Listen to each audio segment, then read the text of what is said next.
Selamat sore teman-teman, balik lagi sama saya Panggaluari di channel YouTube saya. Udah lama nih saya nggak update buat nyapa teman-teman juga. Jadi di sini saya kemarin cukup sibuk. Jadi saya juga ngerencanain juga ngebuat planning buat biar YouTube ini terus ngupdate konten-kontennya setiap hari ini. Jadi saya udah siapin tentang materi-materinya gitu kurang lebihnya. Jadi nanti buat teman-teman yang suka mau komentar koin-koinnya mau dibahas silahkan, nanti akan saya usahakan bahas cepatnya. Dan kemarin ada yang request Algorand, mohon maaf banget tapi akan saya bahas ini, nanti akan saya bahas tentang Algorand juga gitu teman-teman. Terus untuk beberapa teman-teman mungkin kemarin juga ada yang tanya bagaimana cara TP dan lain-lain itu ya. Tapi sebelumnya saya nggak ke sana dulu ya teman-teman. Saya ngebahas tentang bearish di market yang terjadi pada hari ini setelah ada secular bull yang lumayan dan tiba-tiba bearish. Sebenarnya ini koreksi wajar sih ya teman-teman. Kalau dari pandangan saya wajar lah. Karena kenapa? Karena ya kalau ada kenaikan segitu masa kita nggak boleh take profit kalau kita sebagai whales gitu. Posisikan diri teman-teman sebagai whales. Tapi sebelumnya juga saya mau nge-review tentang koin-koin kemarin yang saya bahas. Kalau teman-teman ingat ya, kalau teman-teman ingat di Oktober awal nih, saya tanggal 4 Oktober saya ngebahas koin yaitu adalah LRC teman-teman. Di sini ada LRC. Terus saya juga sempat ngebahas soal Habar ya di sini. Ini ada Habar. Buat teman-teman selamat karena yang ngikutin LRC, saya dari harga 0,4 dolar teman-teman, yang which is itu sekitar harganya 5 ribuan waktu itu. Dan saya nggak ngerubah analisa apapun di sini. Waktu itu harga masih di sini kalau seingat saya ya, saya bahas ya Oktober itu kita masih di mana ya teman-teman ya. Ya di area ini teman-teman ya, di area ini. Waktu itu saya sempat ini ada semacam Elliott wave theory teman-teman di sini, dan sini terjadi ABC correction. Waktu itu saya forecastingkan, dan waktu itu saya juga bilang di sini ada suatu area, let's say ini symmetrical triangle ya teman-teman ya, seperti ini. Nah di Elliott wave theory saya nih waktu itu berdasarkan analisa saya, kita ngelihat di wave 5 target saya adalah 1,1 dolar teman-teman ya. Tapi ternyata kenaikannya lebih dari itu kemarin. Wih panjang banget. Nah to the moon, bener-bener to the moon. Waktu itu kita udah pernah sampai di ini nih, 3,8, hampir menyentuh 4 karena menyentuh angka genap. Istilahnya angka genap itu gimana teman-teman ya, kayak seperti 4, 3, 6. Istilahnya angka-angka itu angka psikologis, pasti biasanya jatuhnya orang-orang ngejualnya itu berharapnya di angka 4. Jadi teman kalau take profit, kalau misal ketemu angka-angka yang istilahnya genap-genap 2, 3, 4, 5 gitu, coba teman-teman kurangin. Kayak harga-harga di ya Matahari lah, saya langsung aja sebut merek. Jadi kayak pakai harga 3,9, kalau take profit itu 4,9 atau 2,8 itu bagus teman-teman. Jangan dibuletin karena biasanya menembus angka psikologis itu ya kalau hoki bisa sih, cuman itu susah banget teman-teman emang ya. Jadi sempat ini ya, selamat buat teman-teman yang ngikutin analisa saya LRC. Buat Habar gimana? Habar waktu itu saya bahas di 3.800, kalau teman-teman ingat sekitar area ini juga saya sempat bahas juga di 3.500 ya. Dan ada yang komen Habar bangkrut katanya.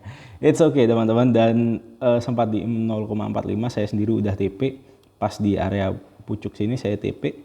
Dan untuk LRC gimana saya TP-nya? Karena waktu itu analisa saya mungkin based on Elliott wave theory saya, jadi saya TP di area 1,5 teman-teman. Ternyata bisa naik lebih gitu, tapi ya nggak apa-apa, itu belum rezeki saya gitu. Dibuat simpel aja, jangan pernah trading itu kalah stres menang stres, nanti pusing teman-teman. Dah gitu aja sih, itu review saya. Baik lagi kita mau ngebahas BTC, kita cepat aja sih hari ini. Yang pertama, teman-teman kalau suka channel ini tolong di subscribe, di like, dan di share ke teman-temannya buat media edukasinya, atau let's say ini buat entertainment teman-teman, teman makan siang teman-teman ya. Buat teman-teman yang nggak ada waktu buat analisa, bisa ngelihat analisa atau market outlook dari saya begitu. Oke, langsung aja. But saya ingatkan ini bukan financial advice dan tetap do your own research. Jadi kita bisa ngelihat BTC kemarin itu kita ada di 63.000 dan kita suddenly kita nggak, awalnya di 65.000 tiba-tiba kita dibanting. Ini wajar teman-teman, ini koreksi wajar, bukan bearish atau apapun, belum ya. Karena kita bisa ngelihat di sini teman-teman ya, di sini ada kenaikan profit. Jadi kalau kita memposisikan diri kita sebagai whales, ya jelas dong kita mau take profit lah, baru kita beli lagi di harga yang murah teman-teman. Wajar. Buat ada kenaikan lagi, buat ada sekular, ya tetap sekular bull market. Jadi tetap harus ada pengurangan harga lah, istilahnya penawaran harga yang cukup juga gitu. Jadi kalau kita ngomongin supportnya kita sekarang itu ada support yang cukup kuat yang kita sempat create base di sini teman-teman ya, di kotak hijau ini. Nih kita sempat create base di sini di area mana? Ini di area 63.000 dan 60.000 teman-teman ya.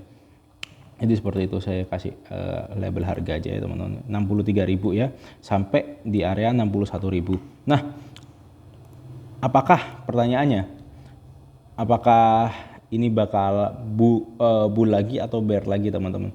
Jawabannya oke, saya mau sekalian juga forecasting. Kalau dari pandangan saya, kita masih tetap akan melanjutkan bull market dengan koreksi yang cukup lumayan. Jadi either kita bisa mempertahankan area ini bagus banget, dan apabila kita nanti terkoreksi di area Fibonacci 0,5 ini, ya nggak apa-apa juga, nggak masalah di 58.000 juga untuk tetap bisa melanjutkan penguatan gitu ya. Tapi ada beberapa technical analis yang bilang ya, oh ini double top, ini double top ya. Let's say seperti ini ya. Ya mungkin kalau saya sendiri ngelihatnya gimana ya, saya bilangnya ya ini terjadi double top, cuman mungkin kok double top ini akan mengalami koreksi wajar dan nanti kita akan terhenti di area ini. Ini adalah pertahanan kedua kita teman-teman di area 0,5, dan pertahanan terakhir kita yang cukup kuat, kita let's say ini ada di area 0,618. Ini pertahanan kita yang kuat. Kalau kita ngomongin pertahanan terakhir sudah di area ini mungkin di 0,786. Tapi tenang, untuk melanjutkan bull market kita juga perlu penawaran harga. Jadi para whales atau bandar juga perlu harga yang cukup baik buat istilahnya memborong Bitcoin lagi teman-teman. Jadi gitu. Kalau dari kacamata saya secara support and resistance-nya dulu ya. Jadi saya juga mau mencoba forecasting juga soal BTC ini. Oke, kita mau melihat dari EMA. Kita pakai EMA Sakti kita teman-teman. Buat yang tanya EMA Saktinya ini apa sih? EMA Sakti saya itu EMA 21 terus 34. Ya bentar saya lihat dulu. Ya betul, 34 sama 55. Kenapa? Karena itu angka-angka Fibonacci teman-teman. Gitu. Jadi waktu itu kita sempat, bisa kita lihat teman-teman, waktu terkoreksi di sini, kita terkoreksi di dynamic supportnya si EMA 21 dan terjadi rebound di sini. Ternyata EMA 21-nya nggak cukup kuat menopang, dan bisa jadi nih EMA 34-nya ini, pertanyaannya apakah dia kuat menopang untuk melanjutkan rebound atau dia terkoreksi di 55 dulu seperti di dynamic supportnya si EMA 55. Dan which is EMA 55 itu dynamic supportnya menyentuh di area Fibo 0,5 yang dimana harganya yang saya bilang tadi 58.000 gitu. Dan itu masih oke. Gak masalah. Tapi buat teman-teman yang mungkin fanatik sama analisanya si Plan B, ya nanti masih ada ini bull market gitu.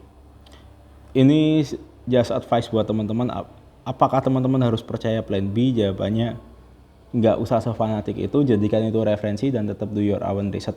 Begitu pula dengan analisa saya, nggak usah terlalu sefanatik itu, karena analisa kita dan kacamata kita berbeda-beda teman-teman. Dari EMA Sakti ini sendiri, di EMA Sakti kita sendiri, kita masih dalam fase yang cukup baik. Aduh, kegeser. Fase yang kita bisa ngelihat belum ada tanda-tanda dead cross atau apapun. It's okay. Nah, kita bisa ngelihat belajar dari sebelumnya, kita mengalami ya penurunan cukup tajam sebelum akhirnya kita cross dan dead cross, dan kita ternyata di sini adalah ya bisa let's say ini fake out ya teman-teman di area ini. Di sebelumnya ini ada fake out di sini dan kita akhirnya bull cross lagi. Apakah ini juga akan sama? Ya who knows. Tapi jika kita terfake out, istilahnya kita mungkin nanti kita kalau emang terjadi skenario fake out, mungkin kita akan terretrace atau terkoreksi hingga area ini 0,618 dan area 0,786 yang sekitaran harga 52.000 dan 55.000, tepat di angka psikologisnya di 55.000. Jadi masih ada kemungkinan bakal ke sana. Jadi kalau buat saya sendiri wait and see, kurangin porsi dulu, nggak usah buru-buru. Tapi saya mau forecasting. Yang menarik adalah saya akan forecasting bahwa di BTC ini bakal ada kenaikan. Ini forecasting saya teman-teman. Jadi jadikan ini sebagai referensi aja, bukan untuk suruhan untuk jual atau beli aset seperti cryptocurrency teman-teman ya. Jadi saya mau stochastic sama wait RSI mana? Oke. Namanya bahasa Indonesia. Jadi saya sedikit lupa. Oke, jadi biar teman-teman gak bingung, saya mau close dulu di Fibonacci-nya, saya close. Oke. Nah, kita bisa ngelihat di sini kita nge-create lower high teman-teman. Ini menariknya, kita malah create lower high di harga yang bearish ini. Nggak usah pas-pas candlenya tail-tailnya atau ekor-ekornya juga nggak apa-apa. Nah di sini bisa kita lihat, di sini ada divergence secara RSI teman-teman. Buat teman-teman yang belum tahu RSI atau stochastiknya sama, itulah kenapa saya munculkan dua-duanya ini untuk konfirmasi bahwa terjadi divergence. Buat teman-teman yang belum tahu, divergence itu let's say gini, divergence itu perbedaan ya teman ya. Nah, kalau di bahasa Indonesia kan ada perbedaan. Jadi ada perbedaan di harganya, di sini kita mengalami penurunan. Di harganya sebenarnya kita dari sini di lower high-nya sini lower low-nya sini ke lower high ini malah nge-create lower high, dan di sininya kita harganya tambah merosot gitu. Di RSI-nya, momentum RSI-nya harganya merosot, tapi di sini dari lower low malah create lower high. Jadi itu adalah divergent teman-teman. Ada perbedaan lah. Apa artinya? Jadi saya nggak bosan-bosan ulangin buat teman-teman belajar, biar teman-teman lebih jelas juga. Bentar teman-teman. Bullish, bentar. What? Bullish divergent. Nah, kita bisa melihat di sini, teman-teman. Nah, ini. Nih. Kita ngebentuk hidden bullish divergent. Apa itu artinya hidden bullish? Apa bedanya sama regular? Jadi saya jelaskan sedikit. Kalau regular divergent itu adalah pembalikan arah yang dari sebelumnya dia downtrend menuju uptrend, itu pembalikan. Tapi kalau hidden bullish divergence itu adalah pola continuation atau pelanjutan bull market. Nah, kalau saya ngelihat sekarang ini, di momen sekarang ini, BTC sekarang ini, kok malah buka YouTube saya. Kalau saya ngelihat dari market sekarang ini, kita bukan lagi bull market, kita mengalami secular bull market setelah krisis teman-teman. Dan itu ada sih namanya intermarket analysis. Tapi saya nggak akan jelasin karena itu bakal panjang banget. Apa itu intermarket analysis, itu panjang banget. Tapi kita akan mengalami, ya let's say kita akan mengalami secular bull market. Dan di sini kita akan tetap melanjutkan kenaikan. Jadi pertanyaannya nih, oke, hari ini saya forecasting, saya mau ngebuka analisa saya. Pertanyaannya, kapan harga BTC akan berbalik arah? Kalau dari saya sendiri teman-teman, kalau kita ngelihat dari astrologi finansial teknik analisis itu, saya mungkin ngelihat bakal ada di fase full moon, nantinya ada full moon, mungkin sekitar 3-4 hari ke depan kita bakal ngelihat reaksi pasar akan berbalik arah, tetap melanjutkan kenaikan. Sekali lagi, ini adalah analisa saya nggak ada suruh teman-teman untuk jual beli. Oke, mentang-mentang saya ngomong gini nanti teman-teman posisi langsung long, nggak. Tapi kalau tetap kalau saya adalah tipe trader yang saya mungkin punya forecasting lah, istilahnya saya nge-forecast buat BTC akan mengalami pembalikan arah, tapi saya juga nggak akan langsung istilahnya kayak 3 hari ke depan saya langsung posisi long. Saya akan ngelihat close candle-nya berapa, open candle-nya berapa, istilahnya seperti itu. Dan di area mana dia closing, seperti itulah. Intinya saya juga tetap memperhatikan candle-nya dan saya mostly adalah orang yang buy on breakout. Jadi breakout dikit saya beli gitu. Kalau Oke, jadi itu kalau untuk BTC teman-teman, di RSI-nya kita dan stochastic-nya di momentum indikatornya ini good news banget karena ini adalah divergent. Oke. Nah, ngomongin soal TP, kemarin ada yang tanya terus ada di hold ya, terus kapan kayak TP atau gimana lah strateginya. Oke, saya mau ngasih contoh LRC teman-teman. Ini adalah pengalaman saya yang saya analisa sebelumnya. Saya jawab pertanyaan itu dulu karena pertanyaan itu lebih lama teman-teman ya. Saya waktu itu punya analisis di sini. Saya akan di 1,1 saya TP teman-teman. Terus saya TP bertahap lagi di area 1,5. Ya udah saya TP 50%. Saya pikir waktu itu di sini saya TP pas di ujung merah sini teman-teman dan ternyata bearish bisa kita lihat. Bearish teman-teman ya. Ternyata bukan bearish, sorry, koreksi maksud saya.